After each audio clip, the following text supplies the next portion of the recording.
जाट महासभा समिति ने पूर्व राज्यपाल स्वर्गीय चौधरी सत्यपाल सिंह मलिक को दी श्रद्धांजलि।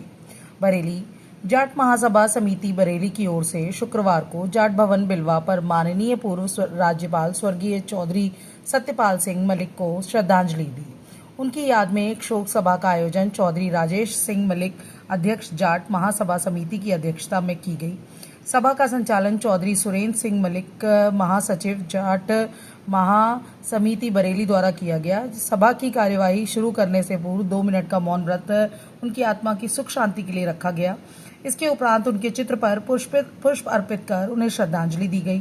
चौधरी राजेश सिंह मलिक ने कहा कि चौधरी सत्यपाल सिंह मलिक के रूप में हमने जाटों के एक महान नेता को खो दिया। आज हम सब यहाँ एक आत्मा के निधन पर शोक व्यक्त करने के लिए एकत्रित हुए हैं। सत्यपाल मलिक जी के निधन की खबर सुनकर हमारे जाट समुदाय को बहुत गहरा दुख हुआ है। वह एक ऐसे नेता थे जिन्होंने अपने जीवन को देश और समाज की सेवा के लिए समर्पित कर दिया। इस अवसर पर पूर्व मेयर डॉक्टर I.S. तोमर साहब ने बताया कि चौधरी सत्यपाल मलिक का राजनीतिक जीवन बहुत ही प्रभावशाली रहा। उन्होंने जम्मू कश्मीर के राज्यपाल के रूप में कार्य किया और अपने कार्यकाल के दौरान कई महत्वपूर्ण निर्णय भी लिए। उनकी निष्पक्षता और ईमानदारी के लिए उन्हें हमेशा। जी सर। आज बरेली जाट महासभा द्वारा जो श्रद्धांजलि सभा का आयोजन किया गया था, उसमें मुझे भी बुलाया गया था और ये मेरा नैतिक दायित्व था कि मुझे आज इस श्रद्धांजलि सभा में आना चाहिए था, क्योंकि मैं उस व्यक्ति की श्रद्धांजलि सभा में आज आया हूँ जिनसे मेरे व्यक्तिगत ताल्लुकात रहे। मैं 3-4 दफ़े उनके सोम विहार आवास पर मिला हूँ। चौधरी सत्यपाल सिंह जी जो आज हमारे बीच नहीं रहे, एक समाज की बहुत बड़ी क्षति है। और उसके बाद एक बहुत बड़ा दुख ये है कि जो व्यक्ति 5 राज्यों का राज्यपाल रहा हो, जो केंद्र में मंत्री रहा हो, जो विधानसभा के मेंबर भी रहा हो, 2 बार राज्यसभा के मेंबर भी रहे हो, उनकी मृत्यु के पश्चात भी सरकार ने जो है बेइंसाफी उनके साथ की है, उनको राजकीय सम्मान भी नहीं दिया।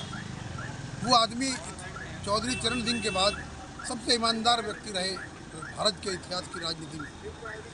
क्यों? क्योंकि उस आदमी को 300 करोड़ रुपए की रिश्वत की पेशकश उस दौरान की गई थी जब वो जम्मू कश्मीर के राज्यपाल थे। उन्होंने उसकी शिकायत माननीय प्रधानमंत्री जी से की कि इस व्यक्ति ने मुझे 300 करोड़ रुपए रिश्वत देने की डिमांड की है, आप इसकी जांच कराएं।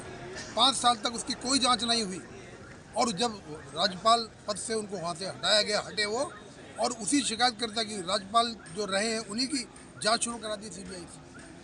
ये देश का संविधान कहाँ है? आज देश किसके संविधान से चल रहा है? मेरा अपना मानना यह है कि डॉक्टर भीमराव अम्बेडकर के संविधान से तो देश चल नहीं रहा है। कहाँ देश की राजनीति जा रही है?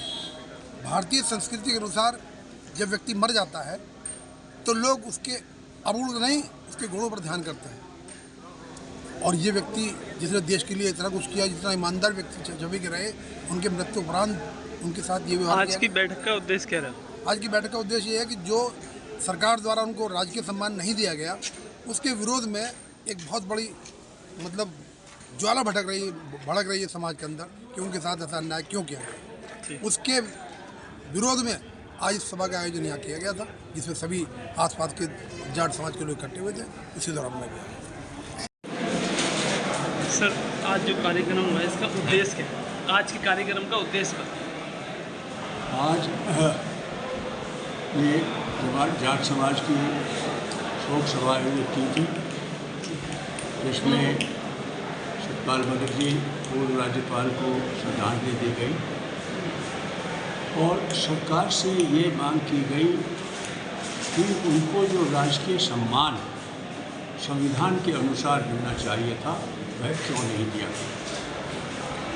क्या ये उनकी सच्चाई और ईमानदारी का परिणाम है? यदि यही बात सच्चाई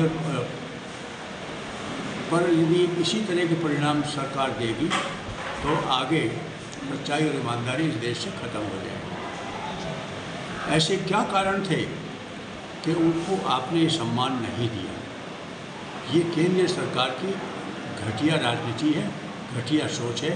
ऐसा नहीं करना चाहिए था। इसका हम लोगों ने विरोध किया है और शासन को इससे अपने मेमोरेंडम के माध्यम से अपना ये दर्ज करा। दूसरी बात ये कि जिस व्यक्ति ने 300 करोड़ की रिश्वत लेने से मना कर दिया और सीबीआई को, उसके खिलाफ ही सीबीआई की इंक्वायरी हुई, और वो भी तब हुई जब वो आईसीयू में भर्ती है। और सीबीआई को क्या मिला? 20,000 रुपये का सामान भी नहीं मिला। तो ये शर्म आनी चाहिए उन अधिकारियों को, उन जनप्रतिनिधियों को जो इस तरह का कार्य सच्चाई और ईमानदार व्यक्तियों के प्रति कर रहे हैं। धन्यवाद।